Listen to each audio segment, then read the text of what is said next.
Every once in a while, you come across somebody that just really inspires you with their story. And this week's guest is Lin Tao Lu, or LT, and his book is In Through the Window. We're going to dive into this conversation, learn how a young man from China during the Cultural Revolution was able to become one of the few people of his generation to make it to college, make it to the United States, become a top level executive, and then be able to start his own business and really chart his own path forward. Now, LT's story is really inspiring. And part of the reason that it's going to be inspiring when you hear this is that despite all the doors that seem to be closed in his life, he always seemed to have the attitude that there's a window that's cracked open. Now, that window, of course, could be full blown wide open, or maybe it's just a crack that you can start to get into and wedge yourself inside where you need to be for your journey in life. You're going to enjoy this conversation with LT. I know I did. You're going to be inspired by him. And it's just a really great story. So be sure to share this with anybody that maybe is feeling stuck. Maybe they feel like a door has been closed in their life in professional terms or personal terms. And make sure that you let In Through the Window be an inspiration for you and that friend in your life. So, be sure to also go over to cool-grandpa.us. Check out the store there. I've got some great koozies. I've got some ball caps, some polo shirts. I've got all sorts of different things over there to celebrate the cool grandpa in your life or to celebrate that you are a cool grandpa. So, hey, without further ado, let's jump into this conversation with LT. LT, welcome to the Cool Grandpa podcast. I'm happy to be here, Greg. Yeah, this is going to be exciting because I like the message that you're sending with your book In Through the Window. But I want to, before we really dive into the book and the concepts there, I want you to help us understand a little bit and tell us about your journey from growing up in China's Cultural Revolution and to becoming a global business leader. And then what inspired you to write In Through the Window? Yes, I was born in China in the 1960s. Uh, think about it, over half century ago, and the young folks cannot imagine the living condition at that time in China. It's very much in 60s, 70s. China is the Mao's communist China. So it was poor and very much backward. There's no college education for over 10 years, from 1966 to 1976, the so-called Cultural Revolution. And in fact, that's the political madness for a decade. And I was so lucky that I become the first student in my village go to the college, and it is uh, a responsibility at that time because you think about the young Chinese people of my generation, my brothers and sisters, they don't have a chance to go to the college. So even at a young age, that's over 40, yeah, almost half century ago, I promised to myself that I will study really hard and to set an example for next generation people following us. So that's for your to answer your question, Greg. This book, in many ways, is an echo to that youthful promise, or is a repair of that responsibility that I feel like a half century ago. Well, and why did you feel like right now's the time to sit down and write the book and share it with the world? course, my career and life, uh, across the countries, continents, cultures, languages, I saw so many young, talented people. They work really hard, and but many of them were burned out. They give up. They give up because their circumstances, because the harshness of their life, because they did not get the recognition, get the things they think they, after hard work, everything they will get that. So I was there. I I went through all that and more.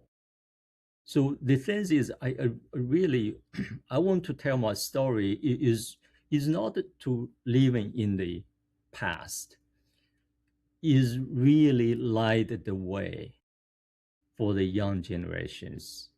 Uh, I want to make my struggle to be somebody else encouragement.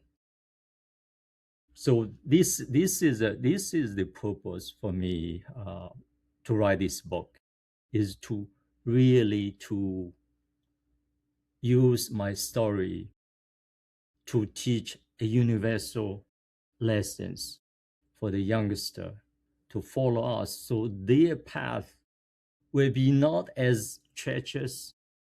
Their path will be a little bit easier, and so they can forge their own path to success.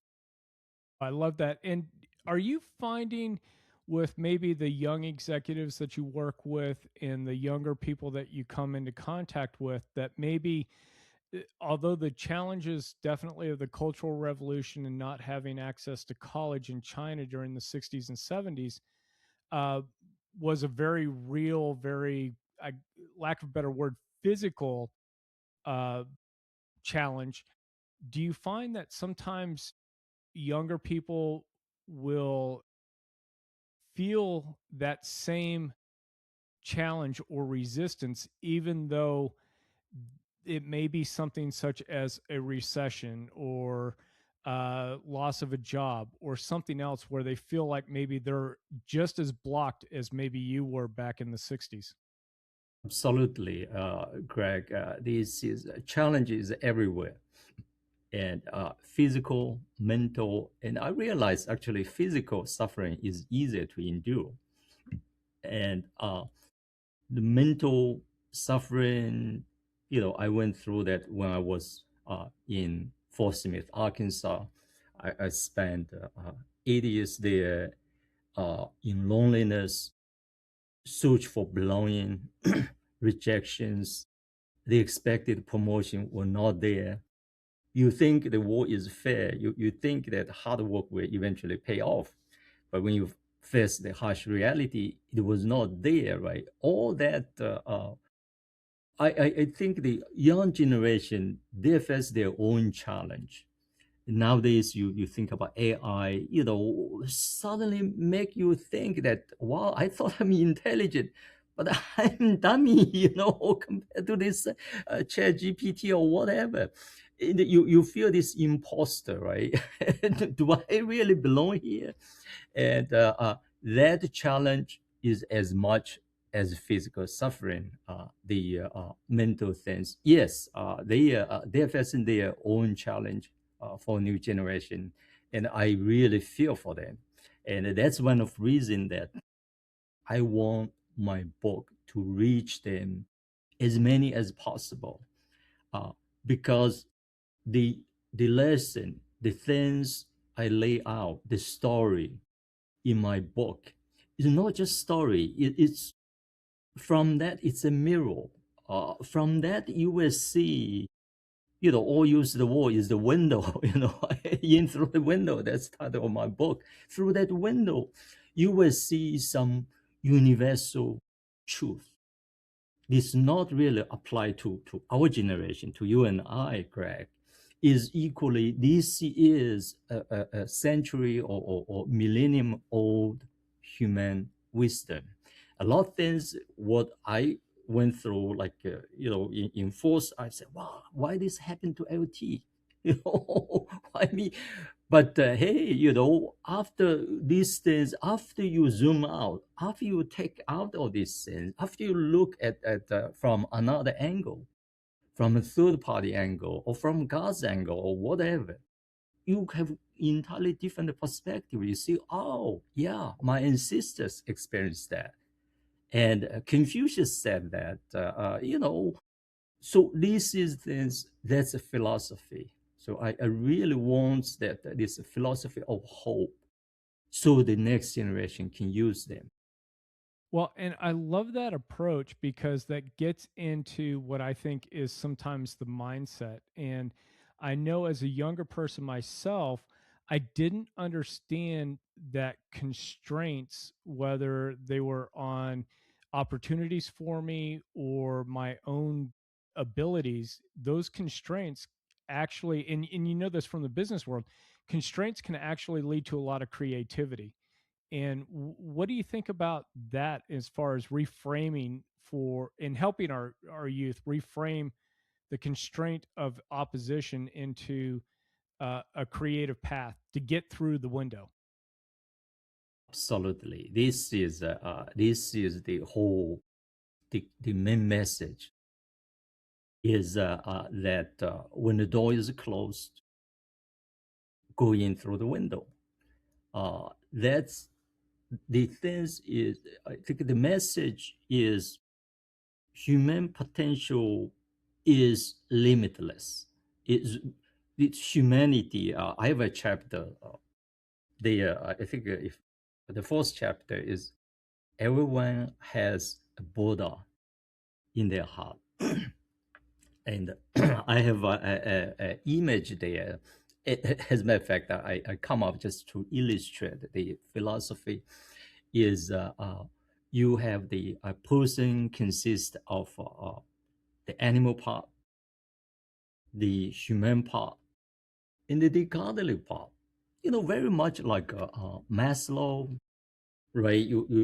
You have to first satisfy your bodily needs, and then you have this recognition. You have this fame, vanity, if you will, and then at the highest level, you try to serve others. You try to find your inner potential. You try to be yourself. Uh, that is uh, that is very much the philosophy of this in through the window is we this human agency, this human creativity. I always think that we have more solutions than the problem. Is really a matter of perspective. When the door is closed, many people just wait. People are complaining. What's that going on? And I'm not talking about breaking into the building, but there's other way. If you look hard enough, in the same wall, you see this door closed, you see a window, and it will get you there. That maybe a little hard, not you will not see the applause, you will not see the flower, you will not see the people by open the door, get you in. You have to crawl through. Maybe a little bit ugly. The things people say, But hey, just forget about these things because you get where you want to be.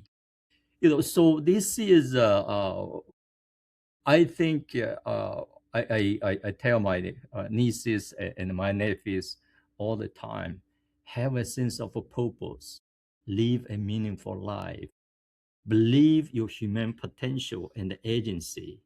You can accomplish some things you never imagined is possible. I love that. And along those lines too, I know we have a lot of uncles, we have a lot of grandfathers, grandmothers, and aunts. What do you find is a great way to share with our nieces, nephews, grandchildren this mindset of finding that window, and then not just finding the window, but finding it and then entering through that window. How do we communicate this without it sounding like a big lecture to young people? Yeah, I don't believe lectures, by the way, and or advice, and we are sometimes is too eager, particularly for the people we love. We're too eager to teach them, to educate them, to correct them, and but I realize that that's counterproductive because that's why I use this wise uncle angle. That's a little bit better than the parents, and the grandparents, because my wife like that, is because she loves so deeply. And sometimes make things worse because she just cannot stay away, that to hey, let her to do her way, right? Have the confidence she will eventually find the solution her own. So this is something I think as we probably we're overdoing it. Greg is we just particularly for my generation, I talk with my wife all the time. I said, yes, our life is very hard, right? And we are so eager to help. We're so eager to say, hey, honey, don't fall this trap. I was there. The things, but doing so actually is counterproductive. I use this the symbol. You read my book, I have a lot of symbol there, door and the window, and for educate the youngest how to have them to learn the grade, the resilience, everything. I use the exact symbol of lighthouse versus snowplow, right? A snowplower, you clear everything in your child's path, but in doing so you deprive their opportunity to suffer, to learn, to grow. So the things what we really need, we need to become a lighthouse, that we light the way, we give them purpose, we give them confidence, we give them unconditional love, so they figure out the way, they are going through these things, find their way through the storm. That's how to make our kids stronger. There's war like uh, tough to kill, and we want our kids tough to kill, because this war is really very challenging for young generation, and so we need to give them skill, not tell, hey, how we did that, all these things, but how we did that as a reference, so they can lesson from there and find their own way.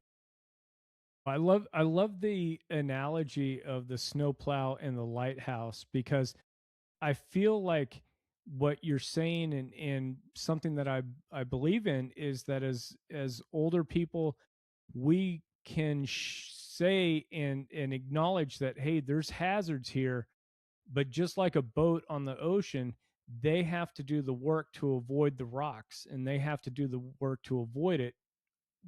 Our goal is to, I guess, light up those hazards so that they're aware, but we don't jump in and plow those things out of the way. Yeah, absolutely. I think that Greg, that's really we need that, ask the courage from ourselves. And imagine, right? Imagine there's fast and closed door. What we will do? Instinctively, we will rush in and open the door for our kids. That's what we do, because instinctively we are doing that.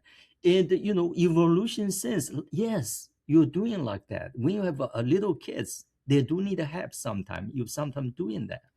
But if you do that all the time, you are not help.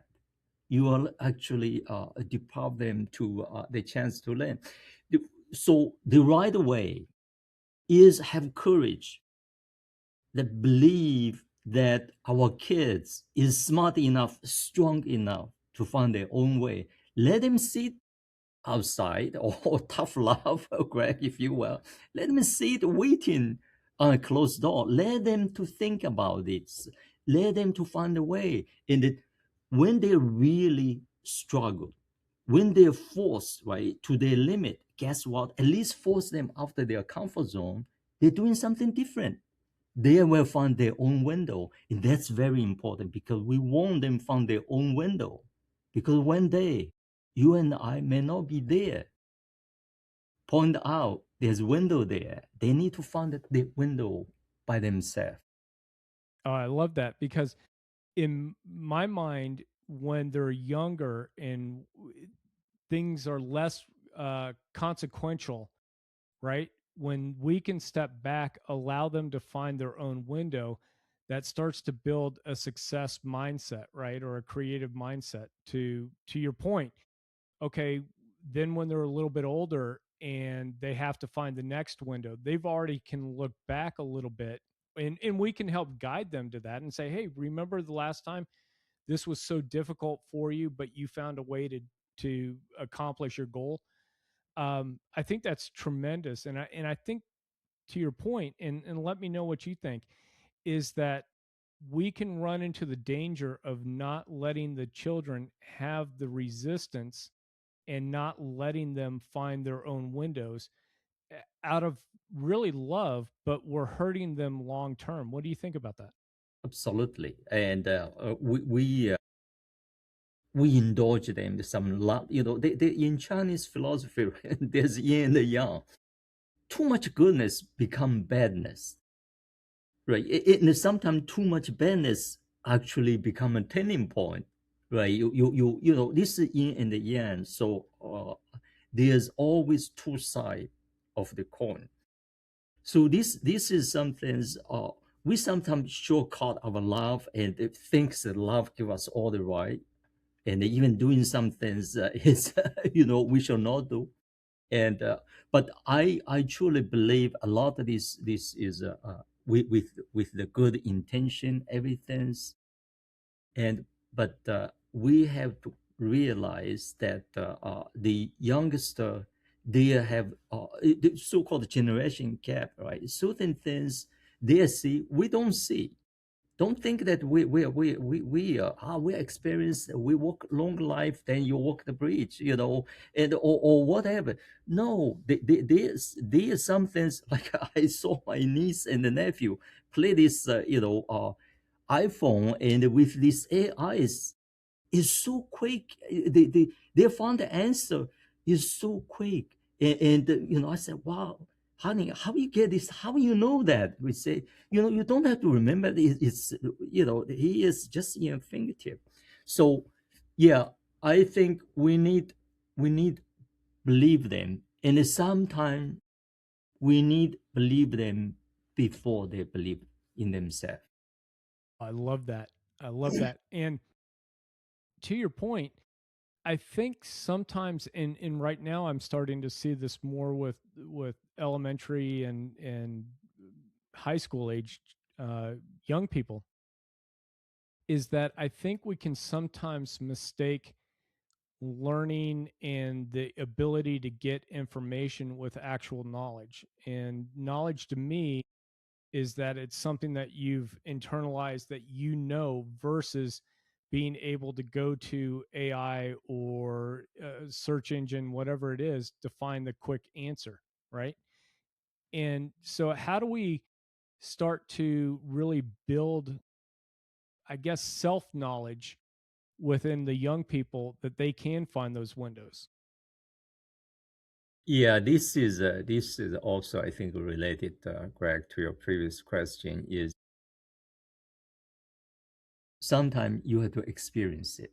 A lot of things is not just that you learn that through the lecture, you read that in the book, and a lot theory, right? A lot teaching still need to be grounded in the personal experience. That's my personal experience, very much so. I read books, and I actually saw some things happen to my closest friend, to my family members.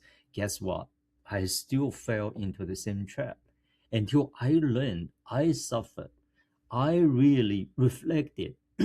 Then suddenly, then become a true lesson, then become that suffering become a wisdom, if you will. But that is through the real experience. Through you have to experience it by yourself, and you have to reflect that. Use this sense, right? You have to digest it. This is not something that like a greed, the character. This is not built just in a matter of weeks. It's built in a matter of years or decades. It's built one step at a time. So this is something. I think that's why we need to let it go. Our youngest, right? We need to let it go. Have them get out of their comfort zone. I'm not saying to manufacture the hardship. There's team building. We're doing all these things. Yes, we do that. It's fine, and but I think more importantly, life will provide enough challenge. So the only thing is we need to uh, trust. We need to believe on them, give them purpose, and when they encounter the closed door, remind them the closed door is not closed the future. There is almost always a window waiting to be found. I love that. One of the things too that I think is the definition of success, and how has success over your life maybe changed, or maybe you've added to the view of success that maybe grandfathers and uncles can help young people learn. Yeah, it's the success. Success is very personal, and to me, success is to become the best I can be as a human being. And I know for a lot of people's success may means raising a loving family, serving the community, and to overcome extraordinary odds. All this success depend which ruler. I think it's personal. Is nobody can define success for you. Is this is very personal. So you have to feel the satisfaction that for yourself, because that's your feeling, that's your inner things. You saw the people, you say, hey, success is money. It's not true. They're billionaire kill themselves, their life feel miserable. Success is status. No, the status can come and go. So this is the thing, and I really want our youngster, our children's, not really becomes, not only become smarter, more accomplished, but I really want them to become more fully human. I love that, and you're right. I think it's easy to fall into the trap of success equals money or material goods, because that's something tangible that you can count, right? You can see the money in your bank account, you can see the items that you possess, but being able to understand that success could be making the soccer team, or success could be trying as hard as you can in a subject that challenges you and you still get a B, but the B is success because of how hard you had to work just to achieve that grade. Absolutely. Yeah, yeah. Is there an example, whether from the book or outside of the book, of you being able to find that window and enter through to, let's say, a next level or another opportunity that you would like to share with us really quickly? Yes, many of these examples, the latest one, Greg, is that GE and Haier merger. I was quite successful with Haier America. That's a multinational company. Actually, is a global Fortune 500 company. and I was the executive VP, and I built the High America's biggest business, air conditioning business. We sell product everywhere: Walmart, Home Depot, Lowe's, you name it. And we are number one. As a matter of fact, with GE brand, right, high brand, we're neck to neck. And then G was acquired. G Appliances was acquired by High Group. So I thought because of my contribution, everything, I will be wrong the combined air conditioning division. But guess what? I did not get this position. Instead, I lost the job entirely. I was actually let go when company moved from New York to Louisville, Kentucky, because that's where GE Appliance headquarters uh, was there. So this is I was 50, mid 50s. So a lot of people sees this as as a disaster, right? The door slammed closed on your face, and at that age, you think about finding another job, particularly at that high position, is tough one. And but guess what? This closed door really give me the chance to find the window. So instead, find another executive position with like Fortune 500 company or global multinationals. I actually started my own company. That's Navec Incorporated.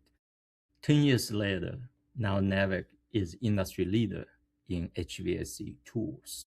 So we have built a respectable brand in our industry. So that's actually, Greg, that's my proudest things I did.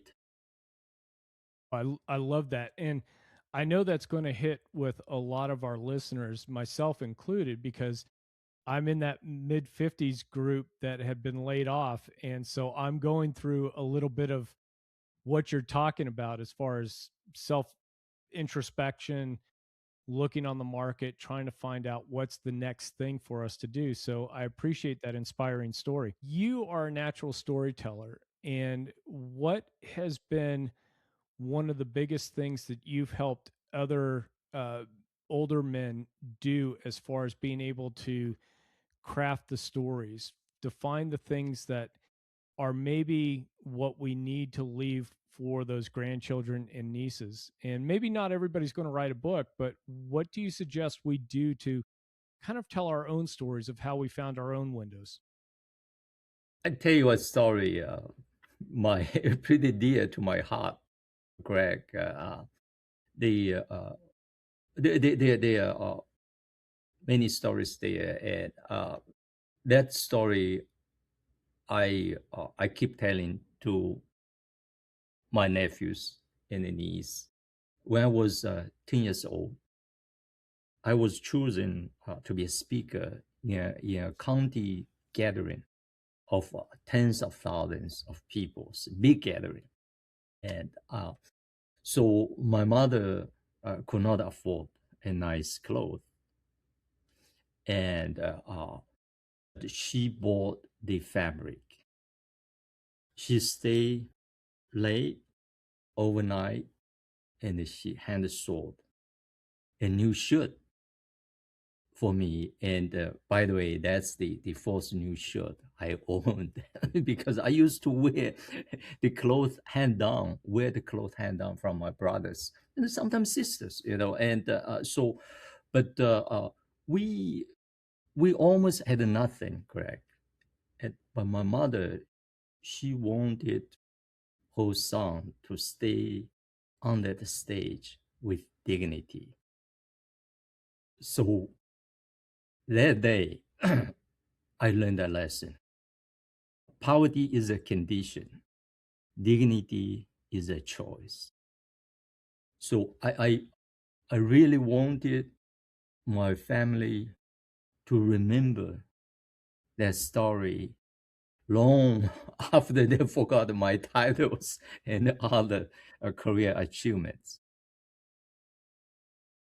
Well, that's awesome. And I think sometimes we also think that our stories aren't worth sharing. And so what would you do to encourage the grandfathers, grandmothers, aunts, and uncles that are listening to understand that their stories are worth sharing and are worth giving to the next generation? I think is storytelling is one of the things, and people remember stories. They in personal life, in career, the lectures they forget easily, but the story touches people. So the things is you again you're telling story everything you have to understand your audience, and you do need to find right the context, and to make sure you are not really telling the story sharing our past really with the angle to say, hey, you sharing story as really teaching them a lesson that is very much targeted, depend on if you have plenty of time, you can talk about philosophy, or you can talk about purpose and the meaning of life. But sometimes your kids is struggling with a very specific things, and then maybe you have a story. We have very long life, right? We have many of these stories, so you need to be make sure you do your homework, right? Not telling the story because this come to your mind. No, you need to think about how I'm telling this story to help my kids to learn that, and has patience, have some patience, because they don't think, they particularly for young kids, their attention span is very short. This we're in this short video, social media, everything, they may not behave as we expected. Sometimes we have to uh, think the things from their perspective as well. So, so to speak, to bridge the generation gap. And this is something I think our kids are learning, we are learning. We are, we have to work together, this two-way street, to find of way to grow together. I love that. And when the nieces and nephews, the young executives that you've worked with and mentored over the years, when if you could sit back, what is one of the biggest lessons that you hope that they all took away from their experience with you? When the door is closed, go in through the window. That's the title of my title. That's the where this title of my book come from. In through the window, and that's really not just a slogan. That is a philosophy of hope. The hope is not that things will eventually work out. No, even the things will not work out, you will find a way. So that's the belief. That's so important. You start with your belief, and that belief went through all these tests of life. It become a character. Character is the belief survived the harsh test of their life, and that will become your habit, become this great resilience. All these things is formed over the many steps of the life, and that character create the destiny, not the circumstances. Is your character defines your destiny. I love it. And LT, is there anything that I haven't asked you about your book, In Through the Window, or about developing resiliency in young people that you would like to share with us that maybe I haven't asked? Yeah, Greg, I think my book is very much a, a philosophy of hope, a philosophy of transformation. Believe as I mentioned, the human has all this potential.